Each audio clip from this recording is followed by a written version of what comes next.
Yan, what's up mga kabakal? Andito tayo sa Kanokma TV Game Farm. Ako nga pala si Ninong Art Canlas ng Ninong Art Game Farm. Kasama natin si... Yan, ako naman po si Demel Calas ng Kanokma TV Game Farm at ng Battlecock. Yan, ikaw si... Billy Canlas ng BBC Game Farm, lakas ng kampiyon. Alright. Ayan, so mga kapatid, meron na naman tayong schedule ng bakal sa bakal. Actually, malapit-lapit na naman, no? Parang kailan lang Oo. kakatapos nung nakaraang BSB natin. Masakit pa nga katawan ko eh. Actually, ako rin eh. Oo, ako din. Hindi lang katawan. Actually, Pati bulsa. masakit pa nga bulsa ko eh. Ayun, so nung nakaraan mga kapatid, nagtapos na ang CAC edition ng bakal sa bakal. So ngayon, papasok na yung early bird Yan. edition ng bakal sa bakal. Ito yung ikalawang early bird natin kasi last year, no? So 181. 187 fights ito nakaraan. So ngayon, expected natin medyo madami din yung sasali, di ba? Oo. So mga kapatid, syempre hindi naman pwedeng lagi tayong gulpe. 'Di ba? Medyo gulpi tayo ngayon. Ano ba yung mga hinahanda yung mga manok ngayon?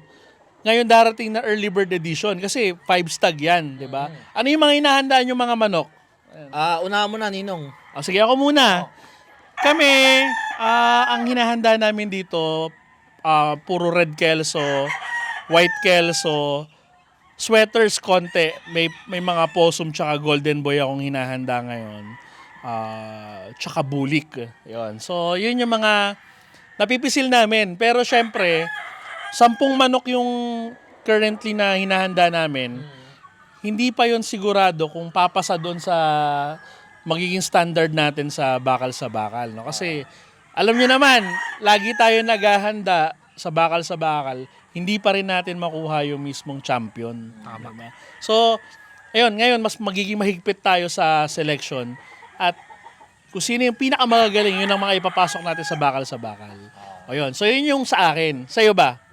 Sa akin naman, ang hinahanda ko lang naman dito is 3 linyada. White Kelso Slim Binoys, White Kelso McLean, at saka syempre yung Golden Boy natin. So, gagawin ko na yung pagiging stricto kagaya ni Sir B-Boy na ako sakaling first buckle at talagang walang pinalo, walang pinuntos, out na. Out na yon. Ngayon, sa susunod na spar ulit, kung sakaling ganun pa rin, wala talaga. Hindi siya pasado sa selection. It's either palulugunin na lang natin, tapos lalaban natin ng mga hack fight. Full stag din. Oo. Baka obra. Nung nakarang early bird nalabanan sa bakal, syempre mahirap din talagang magkondisyon ng stag. So ngayon, lahat ng po pwedeng aralin, inaaral na natin, nanonood tayo ng mga videos, tapos inobserbahan din natin yung mga manok na alam nating maibibigay natin sa mga alaga natin. Yan. At syempre, hindi mawawala dyan yung mga supplements na binibigay natin. Ilang piraso yung hinahanda mo sa ngayon? Sa ngayon kasi, ang early bird na posible kong ihanda para doon, kasi 5 manok lang naman eh. So at least mag-ready ako ng 12. Kasi sa 12 na yan, hindi natin alam kung ilan ba talaga dyan yung magpe-perform hanggang sa kaduluduluan ng sparring nila. Tapos kung sino yung ma-out, pwede kong palugunin or ilalaban ko sa hack fight. Yan ang mangyayari dyan. Okay, ikaw naman, Idol Billy. Ako, kasi most requested yung White Kelso talaga eh. Parang napipisil ko sa ngayon, full show kami ng White Kelso. Kasi yung nakita ko dun sa cording namin ngayon, parang mas naunang mag-matured yung mga puti compare sa mga blacks.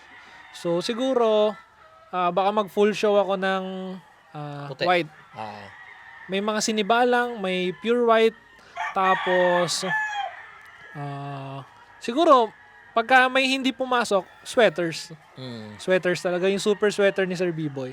Kasi last time naging maganda naman yung winning percentage nung Super sweater. White Kelso consistent din naman. So ang hinahanda namin 7 lang. Medyo na pressure nga ako sa inyong dalawa, may 10, may 12. Ako talaga 12. Di kasi Siguro. kailangan mas madami dahil Kasi Ninong, kagaya nga niyan, 'di ba? August 1. Ngayon, Layo pa. meron tayong susunod na lalabanan, yung hindi siya tutugma doon sa August 1, at least may ilang araw pang preparasyon para maisingit ko naman siya sa susunod na Event. na event. Para naka-ready Sa lang. mga palitlaban natin. At least yung mga ilalaban natin, although mga reserve, pero darating din naman yung pagka-pick nila eh. Oo. 'Di ba? Malay natin sa next week, nandun na yung pinaka-pick nila, 'di ba? Tama yun. Kasi nung naraan, may laban tayo. Di ba May 16 yung bakal sa bakal. May 13 may laban tayo. Yung spare ko, doon ko na inilaban eh. Sa sa palitlaban natin sa Pasay. O 4 points tayo, di ba? So, yung mga hindi natin mapipili para sa atin, sa sariling laban doon sa bakal, pwede natin ipampalit laban. Kasi hindi naman natin yun mapipili na ipasok sa conditioning camp kung hindi sila pasado talaga sa atin. Tama. So, yun, tuloy ko lang, no? Yung adjustment naman, kasi last time, lusot naman lahat ng puti. Siguro, sumablay lang kami sa itim.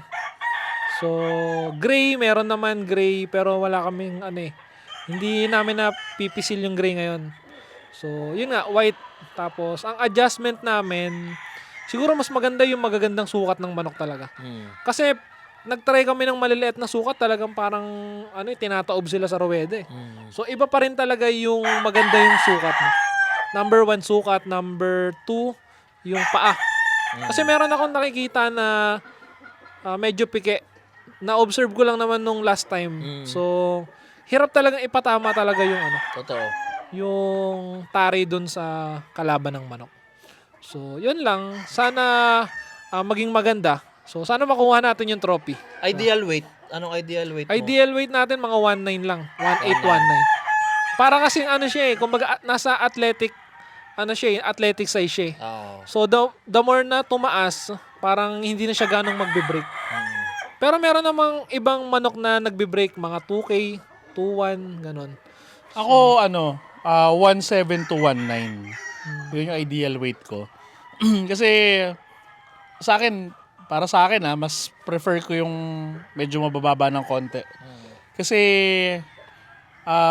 ewan ko, yung mga buyer ko gusto nila high station, so medyo natutuwa ako. Kasi natitira sa akin yung medyo mabababa, medium to high, no? Pero yun kasi yung nagpapanalo sa akin, kaya mag-stick ako doon. So, ngayong early bird, 1.7 to 1.9 lang yung ilalaban namin. Ako ganyan din ako, 1.7 to 1.9 lang. Sagad na ako dyan. Kasi, eto, kung nakikita nyo naman yung mga alaga natin dito, ganun lang, wala ko yung high station talaga na tumitimbang ng mga 2.2, 2.50, 2.3, mga ganun. Kasi parang sa akin, nababagalan akong pumihit. Oo. Diba? Hindi kagaya yung medyo mababa lang siya. Pag medyo nagkadikitan, makakapihit, makakabigay ka agad ng paa. May balik, no? Kasi actually ganito yan eh. Nung nasa Firebird ako, tinanong ko si Sir B-Boy. Sabi ko, Sir B-Boy, ang ganda po ng sukat nun, bakit naging class AB lang? Sabi ni Sir B-Boy, ayoko sa manok na masyadong matangkad, especially sa lalaki. Kasi ang lalaki na matangkad, kapag binroadstag mo yan, yung ilalabas niya, sigurado matatangkad din. So pagdating na ng stag season, diyan na lumalabas yung mga tangkaro, yung mga oversize sila, 'di ba? Overweight. So hindi mo sila mailalaban. So ang ending, mailalaban mo sila as bull stag to cock. Kaya sabi ni Sir B-Boy, mga medium to medium high lang talaga. Tapos ang timbang, sagad na yung mga 2-1. Yan ang sinabi sa akin ni Sir B-Boy. Kung malaki naman yung area mo, siguro mas okay na magpalugon, no? Oo. Pero ma-advise natin sa mga limited yung space. Yun. So, hanggang dun lang kayo sa kumbaga para ma-maximize nyo yung area, di ba? Yung mga big time, yung sa kanila, pabor sa kanila yung lugon, magpapalugon. Walang problema. Pag sa mga kagaya natin, lugi. Sila lugon, tayo lugi. Lugon din tayo, yung bulsa. Oo nga, hindi, kaya nga lugi. Sila lugon, tayo lugi. Pero yun nga, pagka yung mga hindi natin mailalaban na early bird, kasi early bird ngayon di ba? Next year, mailalaban yan as bull stag. Yeah. So, may labanan pa rin na maganda yung nila, yung competitiveness nila na talagang prestige pa din kasi bull stag mailalaban sila di ba? So, yun, ako naman yung yung mga adjustment namin hindi namin tinitipid sa spar yung mga manok ngayon. Kasi basta pagka sinabing pakilos kami ng manok, talagang obligado lahat ng manok pakikilusin yan. Oo. No? So, ang mas madalas nga lang, yung may schedule na. Pero yung wala pang schedule, papakilusin na din yan. Pero hindi namin naantay na magkaroon ng schedule para mapakilos. Kasi, nung nakaraan, ang naging problema na tingin kong may improve natin, hindi masyado sa spar eh. Oo. So, ginawa namin, nagkaroon kami ng adjustment. Yung BSB4. BSB5, mas sinipagan namin yung pagpapakilos ng manok. Pakaskas sa umaga, spar sa gabi, spar sa hapon, spar sa umaga. So, iba-ibang oras inispar namin yung mga manok. Parang Manny Pacquiao yun ah. Oo. Kasi kailangan wala kasing shadow boxing. Wala kasing Delikado talaga pwesto ko mga kapatid. Pangatlo na to. wala kasing talaga ang kinasarap sa manok. Wala talagang eksaktong standard sa paghahanda ng manok. Walang tama, walang mali, no? Walang tama, walang mali. So kung ano yung hiyang kayo, doon kayo, 'di ba? So kami, syempre gusto namin i-improve, kailangan mo ng konting adjustment. Yes. Yeah, so yung nag-adjust kami, maganda yung score namin noong nakaraan, nitong nakaraan. Pero nakita nga namin na pag mas masipag ka, mas maganda ang output. Totoo. Diba? Siguro doon lumalamang yung swerte, lumalabas yung swerte pagka masipag ka, di ba? Tama. So yun, so masisipagan pa. Siyempre, kailangan masipag na tao nalalapit sa swerte. Oo. At attracted ang swerte sa masisipag na tao. O yun. So yun, yung team natin ngayon Hindi, pero improving. hindi naman ibig sabihin na kapag pangit score mo, wala nang ginawa yung tao, di ba? Oo. Hindi Kasi hindi natin masasabi, sabihin na natin na prepared yan, lahat. Full pack yan. Talagang meron at talo pa rin eh. Di ba? Parang nasa nasa gera ka eh. ang Diba? lang nun, Hindi naman sasabak yan ng kulang eh. ang lang doon, pwedeng mas magagaling talaga yung manok ng kalaban or mas handa talaga yung manok niya. Yan. Pwede rin naman na sabay silang pumalo, mas naka-fatal nga lang yung isa. Diba? So, doon pumapasok yung swerte minsan, di ba? Tama. Oh, Oh. So, so, siyempre, kailangan hard work talaga. Hard work. ayun, bawal iasa sa swerte yung pagkapanalo. Bawal iasa sa tabad. Oo. Ayun. Kailangan masipag talaga. Pag sinabing, papakaskas tayo, obligado magpapakaskas. Oo. Hindi isang beses lang. Oo. Kasi pag isang beses mo lang pinakaskas yung useless. Oo. Hindi naman pwedeng utusan mo, bukas pakaskas tayo Tapos pagka sa susunod na araw pakaskas ulit tayo. Hindi pwedeng ganun eh. Kailangan kung ano yung nakaprograma, susundin mo yung programa. So ano ba ikaw, Ninong? Ay, si Kanokma naman, kasi nasabi mo na eh. Kanokma, ano ba yung practice mo dito sa farm ng conditioning? Actually, yung iba yung yung paghahanda ng cock at saka stag. Oo. So dito sa stag, dito mo na masusubukan yung kung gaano ka talaga kasipag. Kasi naniniwala talaga ako dun sa yung ikakahon mo, ibabiyahe mo. Kasi naranasan ko yan hindi ko ginawa yung ganun. Tapos pagdating ng kakos, nangangarayom yung manok. Parang naninibago, tapos parang takot na takot. Oo. So yun, kailangan ikakahon mo, sasanayin mo sila na ikukulong sa keeping box mo. Kung ano yung keeping box na pagkukulungan mo, yun din yung gagamitin mo sa sabungan. Para at least maging komportable siya na, ito na yung, ito, alam Home ko na court to, mo. kabisado ko na tong pakiramdam na to eh. Hindi yung pagdating doon sa sabungan, first time mo siyang ilalagay doon, talagang ang laking pagbabago niya sa sa stag. Tapos, yung yung exercise, yung training. Tapos, syempre, kailangan monitor sa katawan. Kasi hindi naman porket nakikita mo na parang ang sigla nila, walang pagbabago sa katawan yan. Kasi sabi nga nila, di ba, ang stag, talagang ang daming nagbabago dyan. Oo. Mahusay ngayon, matapang ngayon, bukas, iba na. Ayan. Actually, halos lahat naman ng lahat ng conditioning parang iisa lang, no? Oo. Ang nangyayari na lang, nagkakatalo sa linyada, sa swerte, Sa pagkain. o sa pagkain. Paghahanda. Paghahanda, no? So, Tsaka yung importante vitamins. din pala yung nabanggit ni Sir Bibo, yung yung travel time. Oo. Kailangan, kung aalis ka talaga ng farm mo, kailangan talaga madaling araw. Huwag mong hayaan na aabutin ka ng Liwanag. liwanag, nasa sasakyan pa yung mo, Manok. yung manok. So napaka-importante yung at least nakahamugan sila, Mm. 'di ba? Tama. So yun. Mga kabakal, alam nyo na, pwede pa kayo sumali sa BSB6, no? Ayan, medyo madami yung mga sumali ngayon. Ini-invite ho namin kayo ng Canlas Brothers. At alam nyo na yan, mga inaanak, laging fair ang palaban ng Canlas Brothers. Prestige, no? Wala hong hocus-pocus. Mas patuloy natin pinapaganda, ini-improve, at Palakas ng palakas. palakas sa palakas yung mga kaibigan natin all over the Philippines yan. Kasali pa din. As usual, no? Luzon, Visayas, Mindanao. Meron mag-entry from Mindanao. Maaga dadalhin dito yung manok, no? So, i-aeroplano. Abang-abang yan, ha? O i-aeroplano, nakahanap ng conditioning camp sa Batangas. So, from Batangas sila dito sa ihahanda. Actually, Ninong, hindi ko alam yan. Oo. Kaya isa rin pala ako sa mag-aabang kung sino ba yan. Oh, yan. Abangan nyo ho, medyo Hindi ko alam yan. class A po yun, mga inaanak, no? Madami nang napatunayan sa Mindanao po yung kasali. Kasi meron kaming GC. Pero nagulat ako sa sinabi mong ganyan na taga Mindanao pa. Hindi ko alam yan. Wala akong idea dyan. Tsaka madami yung yung galing pa ng abroad. Katulad ng nakarang bakal sa bakal. Ang kwento nung isa, no? Shoutout kay Boss Paul Placido, no? Ayun, si Paul. Sabi ni Boss Paul, yung maleta daw niya, umuwi daw siya para sa bakal. Tapos yung maleta niya, nasa kotse pa daw, di ba? Nasa van. Oo. Tapos meron pang kaibigan, si Gerald Ford Diaz, no? Umuwi ng Pilipinas para sa bakal din. Full show Kanawayon dapat yung entry niya. Hindi natuloy kasi may nag-off daw. So pinasukan niya ng ibang kulay. Runner up, 4 points. Ang Diba? galing. Taga Quezon pa yon. Sabi niya 7 hours daw yung biyahe.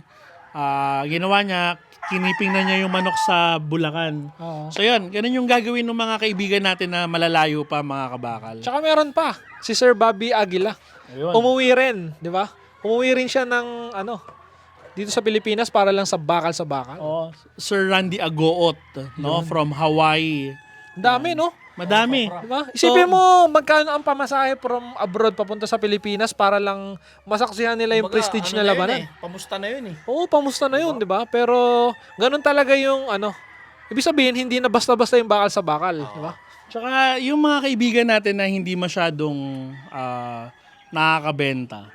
Nung maganda yung in-score nila sa bakal dahil marami nga nag-aabang, Libo-libo. nakakabenta na sila. Yes. So yun. So, Tsaka congratulations muna natin yung nag-champion, no? Champion naman. Kay Boss Ron Matthew. Yan. Rodriguez din yan. Oh. Boss Ron Matthew Rodriguez ng Antipolo. Yan, Yan. congratulations. Shoutout kay Boss, Tsaka kay Ma'am Christine. Ma'am Christine Rodriguez. Ma'am Christine Rodriguez.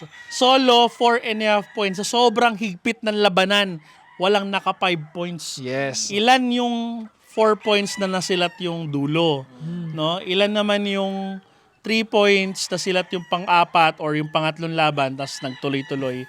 Basta 4 points sila, no? Medyo mahirap talaga yung labanan dito.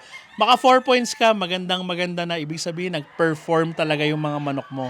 Tama. Oo. Tsaka hindi lang masaya yung 4 points. Malaki rin yung papremyo. Malaki din, oo. So, lahat umuwi hong masaya, mga kabakal, no? Ayun, mas i-improve pa ho natin, no? Yung nangyari noong nakaraan, mas pagagandahin pa natin. Yung trophy natin, mas maganda na. Mas maganda, oo. Oo, so mas happy yung nakakuha, no? Kaso mas mabigat. Nahihirapan daw sila iuwi. Hindi, Hindi yun yung mahirap na masaya. Oo, yun yung problemang masarap. Yes. Tsaka congratulations din natin kay Sir Hector San Pedro, no? Nakakuha ng motor. Yan. Sabi ni Boss Hector, I-reserve mo na ng hindi, sabi niya sa atin, malas daw yung mga unang laban kasi lose, 3 talo kagad siya, no?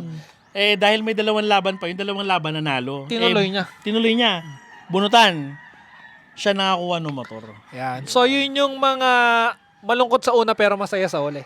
May happy ending, no? Oo. Kumbaga, kahit na inalat ka, tapos sabihin nating minimum ka sa 3 talo mo hanggang sa lahat, nanalo ka naman ng motor, bawin-bawi ka pa. Bawi. Tsaka, yun yung sinasabi nila, wag kang susuko, di ba? Kasi kung sumuko si Sir, di sana wala siyang motor ngayon, di ba? Kasi limited lang talaga. Parang isa tayo sa, isa tayo sa SMC na may magagandang motor na pa-premyo, di ba? Totoo. Yung Kasi ADV. high-end na yun kung may tuturing. No? Top of the line. Top of the line. ADV 160. Tsaka- Tsaka doble yun sa Oo. pa-premium ng iba. Oo. Sa atin talagang worth magkano rin, di ba? 170,000 yun. Yung, Kumbaga sabi nga nila, kung sakaling gusto mong makapagbigay ng matinding saya, Oo. gagastos ka na lang din. Sagarin mo na. Sagarin mo na. Oh, Baka nyo, susunod, big bike. Ayun, malay natin, di ba? Hindi naman natin. masarap, hindi naman masama mangarap. O kaya mga Toyota Vios. Yan. Yung mga Pero darating din tayo diyan kasi last time nag-uusap-usap lang tayo sa motor, pero kahit pa paano may magandang motor, di ba? Baka malay natin, BSB 10. Oh, di ba? Diba? Isang 1 million plus Toyota Vios. Oh, malay natin. maunti-unti natin yan. Oh, malay natin pasukin tayo ng Toyota. Oo. Toyota Commonwealth. Toyota Commonwealth. Nakakadalawa na ako sa'yo. So, yun. Tsaka sabi ni Sir Hector, no? Ang pangit talaga ng pwesto ko. Oh, di bale 5 minutes na lang naman, 5 minutes malapit na lang, Oh. Sabi ni Sir Hector, no, pahabol ko lang, no. Oo. So, sabi niya, reserve muna ako ng slot sa August 1. Di, tsaka yung mga nakako, ang dami nun. Marami. Maraming nangako. Bago Sana pa lang wag- sila palabas, no? Sana wag mapako. Yan. so ano ba yung mga banded na accepted? Yan. Ayan, ang alam ko, bakbakan, Figba. Tapos, WPC, syempre. Yan. Tapos, ano pa ba? BNTV. BNTV.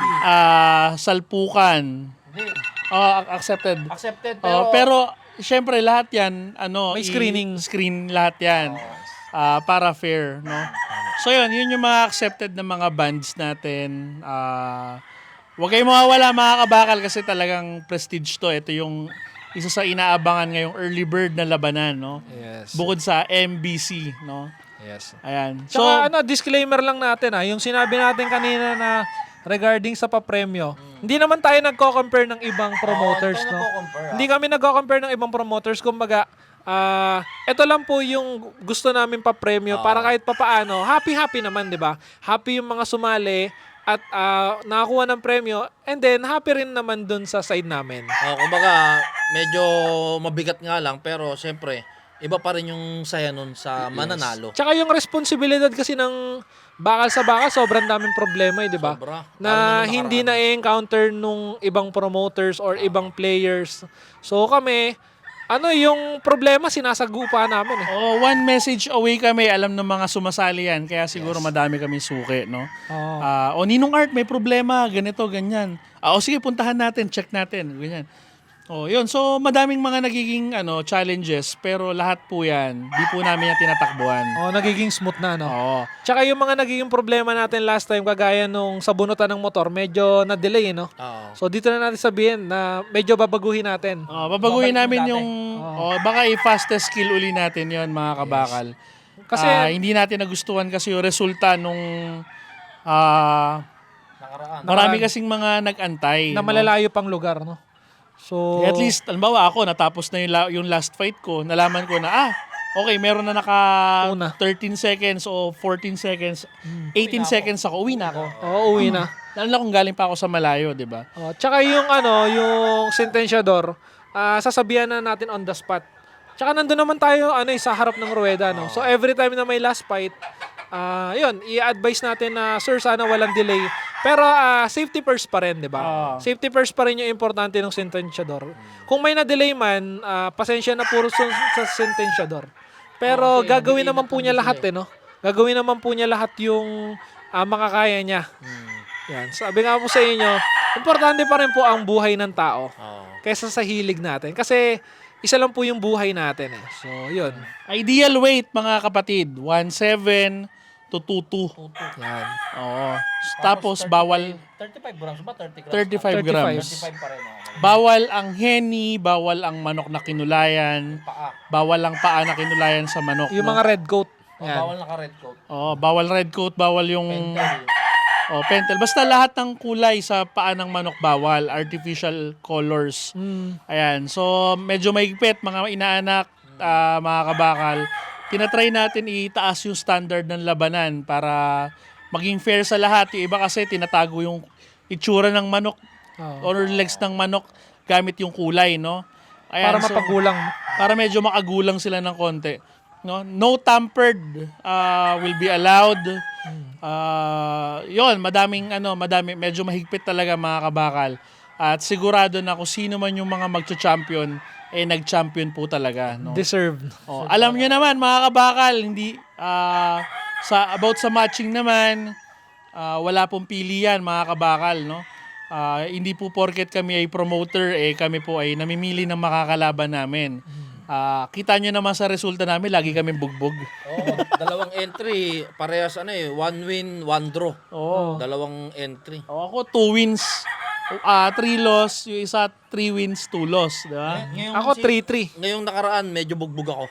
Nung nakaraan, ako yung medyo masaya-saya. Oo.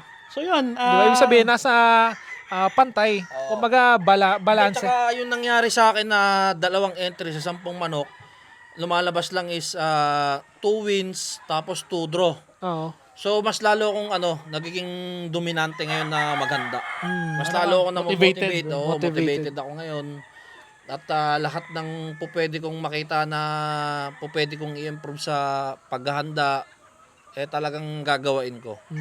So at least kung dumating na yung araw ng August 1 at nakita kong maganda yung resulta, itutuloy ko lang tapos continuous pa rin yung yung pag-aaral. So yun, mga kabakal, reserve your entries now. August 1 po tayo. SMC, 1 million guaranteed plus brand new na motor. Ang Honda 160. Pwede nyo nang iuwi on the Hindi, spot. baka merong sinasuggest yung agent natin Okay. So hindi pa natin i-announce muna kung ano yung motor. Pagmimitingan pa muna natin. Pagmimitingan muna namin kung ano yung magiging final na brand new motorcycle. Pero as usual mga inaanak, gusto namin yung magandang klase, yung masisiyahan kayo. Tapos sa yung trophy ninong, worth 150k pa rin. O yan, yung trophy natin hindi magbabago, ganun pa din. Mabigat. Mabigat, no? Mabigat sa sa bulsa namin, pero gusto namin masaya kayo. Yan. Kung kukumpitin natin, siguro nasa mga 1.4 estimate, no? 1.4 million yung natin, Halos lahat, no? papremyo natin. Papremyo. Kasama na lahat. Ay, nga pala, speaking of premium ganyan. August 1 po yung bakal sa bakal. No pot money na po tayo. Ayan. Yun. Tapos hindi pa rin po magbabago ang minimum bet natin. 6K pa rin po. Affordable. Para siguradong kasi ang daming sumasali sa bakal. Talagang minimum bet lang. Tama. 6K. So itong mga 6K na to, kung sakaling 6K lang talaga yung pamusta nyo or nakalaang budget para sa manok nyo, wag po kayong mahihiya. Kumbaga, kasi ayun naman po talaga yung minimum bet natin, di ba? Kumbaga at least, nandun ka sa Rueda, proud ka na kasali ka doon. Ayun, walang mahihiya. Hindi kahiyaan yan kung 6K lang, ang dala mong manok. Ang budget. Lalo na sumusubok ka lang di ba? Oo. Tinatry mo kung ubra na ba yung mga manok ko, sanay na ako sa mga ulutan, hackfight. Try ko naman sa derby sa timbangan, di ba? Tama. So yan, madaming mga sumusubok and maganda yung mga nagiging score nila mga kabakal. Isipin mo Baka nga. kayo na yung susunod na makakachamba. Di ba? Yan. Isipin mo nga ako, nababad weight pa di ba? So, normal lang Kumbaga, hindi pa naman ganun ka-perfect, pero at least tinatry natin, di ba? Ano ba yung sabi nung nag-champion itong nakaraan? Yan. Hindi nga ako dapat kasali Napilit lang ako. Di ba? So, first time nilang sumali ng derby, mga kabakal, kung hindi ako nagkakamali, no? Ayan, si Brother Ron and Madam Christine ang makakapag-confirm, no? Pero ang kwento sa amin, hindi kayo dapat makakasali. Nagkataon na mapilit yung ating kaibigan, no? Si Warren, no? Ikaw ang pag-asa. Ayan. Champion din yun. Solo champion nung nakaraang bakal sa bakal. Oo. Ayun, kaya napasali and luckily, nakuha nila yung kampyonato, 4.5 points, di Ayan, ba? at saka mga kapatid, abangan din pala nila yung podcast natin Yan. sa nag-champion yan. Ron Interview. Matthew at saka kay Madam Christine, abangan nyo po kami dyan sa Antipolo at malalakas po kaming kumain. Naalala ko pala, di ba, nagpagawa sila ng poster sa atin. Oo. Yung poster, si Madam Christine lang. Oo. Tinanong ko si Madam Christine, Madam, ikaw lang ba? Opo, ako lang. Si Ron, gumawa siya ng sarili niyang poster Oo nga. At saka isa pa niyang kasamaan yung si Talon. Oh. Taloy ba? Taloy. Ah, Taloy Game Farm. Gumawa rin ng sariling poster. Ayan. Siyempre, mukhang nandyan si Boy Tumbling, di ba? oh. Oo, si Boy Tumbling. Yung pag, Kompleto sila, no? Oo. Pagka nanalo, tumatumbling sa rueda. Buenas, no? Buenas. Saka actually ganito yan. Ang bakal sa bakal, hindi lang to yung parang basta't na naglalaban, tapos kinabukasan wala na. Nakakatuwa kapag nakikita natin sa mga comment section, sila nagiging close na. Oo. 'Di ba? Nagpapalitan na sila ng mga comment, tapos kung may palaban yung isa, ini-invite na rin. Suportahan. Oo, suportahan na. Brother, may palaban ako, baka po pwede ka. O sige, meron din ako, sali rin ako diyan. Ayan. So nakakatuwa yung mga ganong klase ng mga pangyayari. So dito sa Bakal, hindi lang basta promoter, hindi lang basta lumalaban ka, nagiging ano tayo dito, isang community tayo dito. Yes. Yan. Ang isa sa mga pangarap ng Canlas Brothers na magkaroon tayo ng isang bakal community. Yes. Tsaka yung mga kaibigan din natin, nakalaban din natin, di ba? Oo. Pero after ng baba ng rueda, napakasarap ko ng kwentuhan. Oy, congratulations, deserve mo yan. Di ba? May mga ganong, Totoo. may mga ganong usapan. At the end of the day, kasi manok lang yan eh. Achievement lang, pero pwede, sa susunod, magkakakumpara na yan. Tsaka doon din Magkakumpare. naman, kumbaga, nagkataon lang talaga na Kayo magkatapat. kayo nagkatapat. Oo. Pero hindi ibig sabihin nun. Naiiwas din naman, kaya lang, minsan nagkakatapat talaga. Oo. Pero hindi mo naman ibig sabihin na nakatapat ka is rival mo na yon, di ba? Madami nakalagay, no fight, Canlas Brothers. Pero ending talagang malalaban talaga eh. Oh, tsaka alam naman ng Santa Monica yan, 'di ba, na sila talaga yung naghahawak ng matching. Oo. Tayo kahit papaano guide lang tayo eh. Kasi may mga may mga class A. Hindi, ang sinasabi kasi yung mga magkakalugar. Yun, magkakalugar. Ayaw nilang maglaban-laban. Halimbawa, Muntalban to Muntalban, 'di ba? Bataan. O bataan sa bataan. Meron Bicol. nakalagay doon. O no fight ako sa mga taga Nueva Ecija. Fight all ako maliban sa taga Nueva Ecija. Kasi yun, at least pag sinabi, ito, pwede ba tong dalawa na to? O yan, hindi yan magkalugar. Oh. Pwede yan. Ganun. Kasi kumbaga lugar nila yung nire-represent nila eh, no? Montalban represent, Bicol represent. Oo. So, yun. Hanggang dito na lang muna. Kanokma, baka may gusto kang pasalamatan, shout out. Ayan. So, syempre, nagpapasalamat po ako sa Battlecock Livestock Products sa walang sawang suporta sa Canlas Brothers, sa Bakal. So, pang-anim na bakal sa bakal event na po namin to sa August 1. So, talagang mula Bakal sa Bakal 1, talagang nakasuporta yung Battlecock. Tapos, yun, nagpapasalamat ako syempre kay Sir Bon, kay Ma'am Sheila, kay Ma'am Irish, kay Ma'am Weng, kay Sir Jeff, at sa mga staff pa ng Battlecock na pumunta sa event natin para magkasikaso at mamigay ng mga products.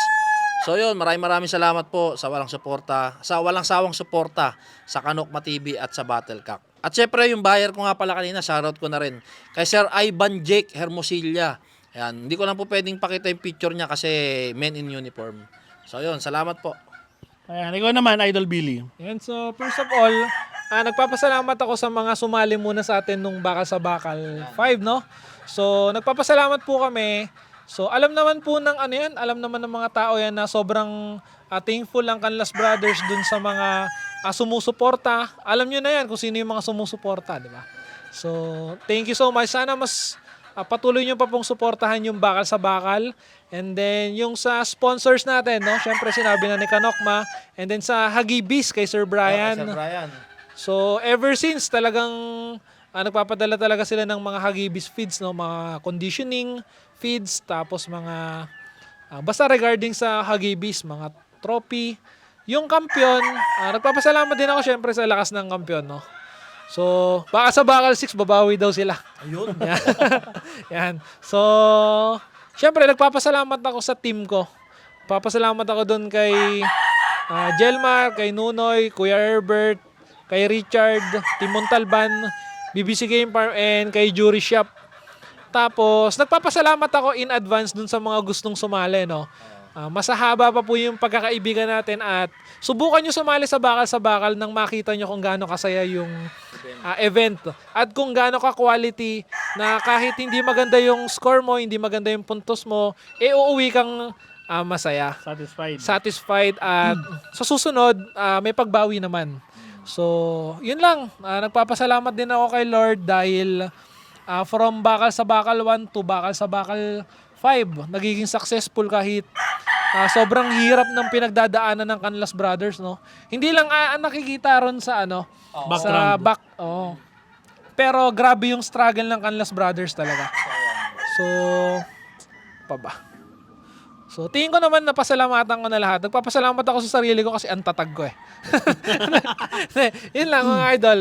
Hindi naging maganda yung ibang puntos ko pero ganun lang. Bawi lang ng bawi hanggang sa makuha natin, di ba? Hindi naman natatapos dito yung event eh. Lahat naman ng nangyayari sa buhay natin may aral. Kung pumangit score mo, may aral doon. Kung maganda score mo, ibig sabihin, nalaman mo na kung ano man yung pagkakamali mo nung nakaraan. Yeah. So, ibig sabihin, congratulations kasi successful yung naging Ginawa output mo, yung ginawa mo. Alright. O, ikaw naman. Ayan, so ako, napasalamatan nyo na halos lahat, no? Pinapasalamatan ko syempre yung mga nag-aabang ng Canlas Brothers ng bakal sa bakal, no? Yung mga mananaya natin. Ayan. Kasi syempre, merong mga nag-entries, nandyan kami lahat. Pero kung wala kayong mga mananaya, wala din ho kami, no? So yun, pinapasalamatan ko lahat ng mga sumusuporta, mga mananaya, mga nagko-comment, mga naka-follow sa bakal page, no? Yung mga walang sawang sumusuporta lahat sa Canlas Brothers, yan, thank you po sa inyo. Ayan, lahat na nag-entries, no? May mga kaibigan natin ng mga walk-in, yung mga bakal sa bakal suki na yan, mga walang palitlaban. Ayan, thank you po sa inyong lahat. Thank you syempre sa team din natin, no, sa Ninong Art, team Ninong Art, kay Aldrich, kay Nikki, yung bago natin, bago pa lang si Angelo, no. Ayan, so thank you din kay Kuya Herbert, no, kay Cha, no, kay Mr. Love na mananari ko na nakaraan. Ayan.